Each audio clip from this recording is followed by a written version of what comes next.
Hola a todos, soy Laura Espinel. En este video les explicaré la resistencia al esfuerzo cortante y su relación con el círculo de Mohr. Antes de todo, el círculo de Mohr es una técnica usada en ingeniería y geofísica para representar gráficamente un tensor simétrico y calcular con ella deformaciones y tensiones, adaptando los mismos a características de una circunferencia como el radio, centro y entre otros. Este método fue desarrollado por lo menos 1882 por el ingeniero civil alemán Christian Otto Mohr.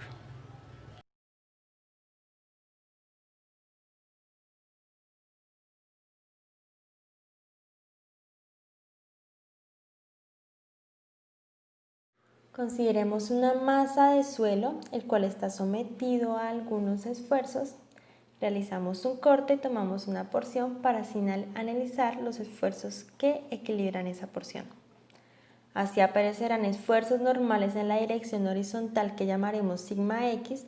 Por otro lado, existirán esfuerzos verticales normales que llamaremos sigma y. Finalmente existirán fuerzas tangenciales que llamaremos tau xy. Todos estos esfuerzos están mostrados en su dirección positiva. Obviamente podrán existir esfuerzos negativos en el sentido opuesto al mostrado dependiendo de las solicitaciones en el material. Todos estos esfuerzos están referenciados a un sistema XY. La cuestión surge a pretender rotar un ángulo alfa del sistema de coordenadas XY a un nuevo sistema de coordenadas que llamaremos X', Y'. Naturalmente los esfuerzos cambiarán de valor y lo llamaremos con un apóstrofe prima. Serán los mismos esfuerzos que en el anterior, solo que están rotados. Ahora bien, existirá un ángulo de rotación tal que llamaremos beta, que logrará que los esfuerzos de corte se anulen por completo y los esfuerzos normales se harán máximos y mínimos. A propósitos prácticos, esto podrá servir, por ejemplo, para saber en qué momento se presentará el criterio de rotura o falla del suelo.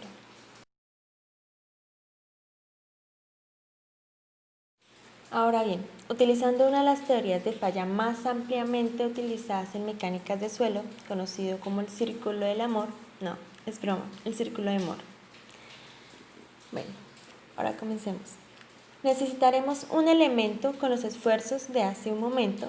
Ahora dibujaremos los ejes coordenados. El eje X representará los esfuerzos normales y el eje Y representará los esfuerzos tangenciales. Ahora se dibujarán dos pares ordenados, el esfuerzo sigma X con el esfuerzo cortante tau XY y posteriormente el esfuerzo normal sigma Y con el negativo del esfuerzo cortante tau XY.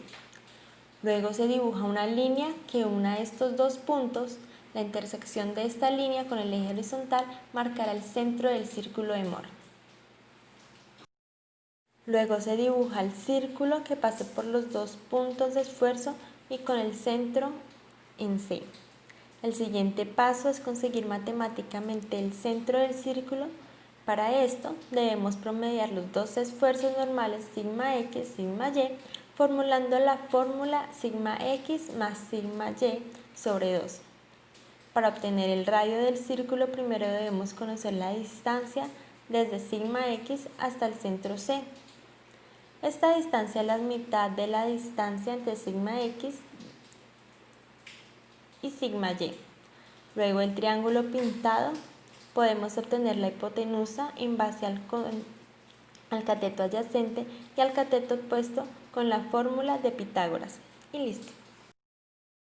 Con estos datos ya podemos conocer los esfuerzos principales de nuestro elemento diferencial.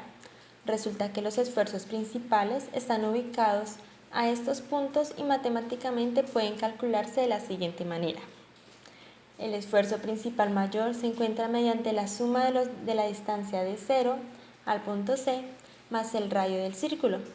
Y el esfuerzo principal menor se encuentra mediante la resta entre la distancia de 0 hasta el punto C menos el radio del círculo. En fórmula se tiene para sigma 1 distancia de 0 al centro más el valor del radio y para sigma 2 distancia de 0 al centro menos el valor del radio. Estos dos valores de sigma 1 y sigma 2 representan los esfuerzos normales máximos y mínimos del elemento. La rotación para la cual tienen estos esfuerzos principales sucede cuando el elemento se rota a un ángulo beta. Este ángulo se representa como 2 beta en el círculo de Moore. Se puede imaginar que se alcanzará los esfuerzos principales máximo y mínimo cuando la línea azul dibujada rota un ángulo 2 beta tal que la línea coincida con el eje horizontal. Si la rotación de la línea azul es horaria, entonces la rotación del elemento también deberá ser en ese sentido. Se entenderá mejor este concepto con un ejemplo.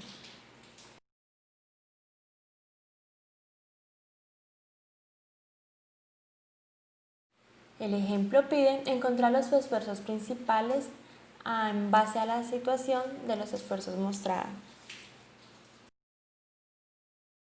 Para dar inicio al ejercicio, se dibujan las coordenadas como en la teoría, luego se dibujan el par de coordenadas sigma x con tau xy y sigma y con menos tau xy. Note que para este ejercicio sigma y es negativo, pues está en comprensión. Ahora se unen ambos puntos encontrados y se encuentra el centro. Luego se dibuja el círculo pasándolo por los dos puntos de las intersecciones.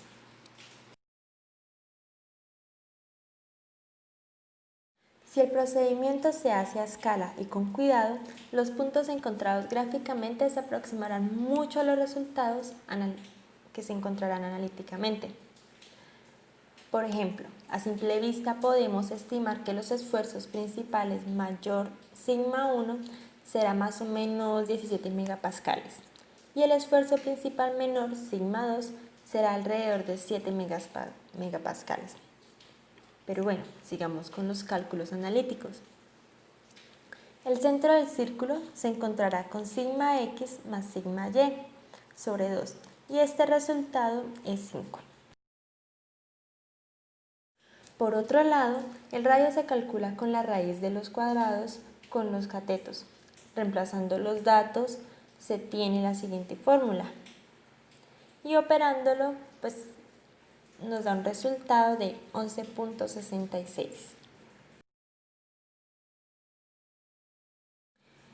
Y finalmente calculamos el ángulo beta entre la línea azul y la horizontal. Para esto tenemos las magnitudes de ambos catetos. Por lo tanto, el ángulo es la tangente del menos 1 entre el cateto opuesto dividido sobre el cateto adyacente. El resultado es 30.9637 grados.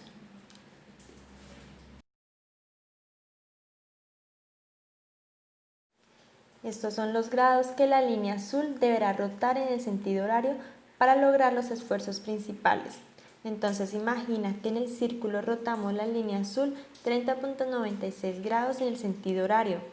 Notaremos que la línea una vez rotada coincide con los esfuerzos principales que numéricamente se obtienen sumando y restando al radio el centro del círculo. Bueno, se hacen los respectivos cálculos para obtener los esfuerzos principales y esto nos dará 11.66 y menos 6.66. Recordemos que el ángulo que rotamos era de 30.96 grados. Bien, en el elemento se deberá rotar la mitad de este ángulo para obtener los esfuerzos principales y hecho esto, el esfuerzo sigma x se convierte en sigma 1 y sigma y se convierte en sigma 2. Y como ves, los esfuerzos cortantes se anularon. Esta es una de las formas de utilizar el círculo de Moore. Se deben tener las siguientes consideraciones. Primero, el sentido de giro del ángulo en el círculo corresponde con el sentido de giro del plano AB en la realidad. El signo de las tensiones tangenciales se toma como positivo si giran en sentido de las agujas del reloj alrededor del elemento diferencial y negativo en caso contrario.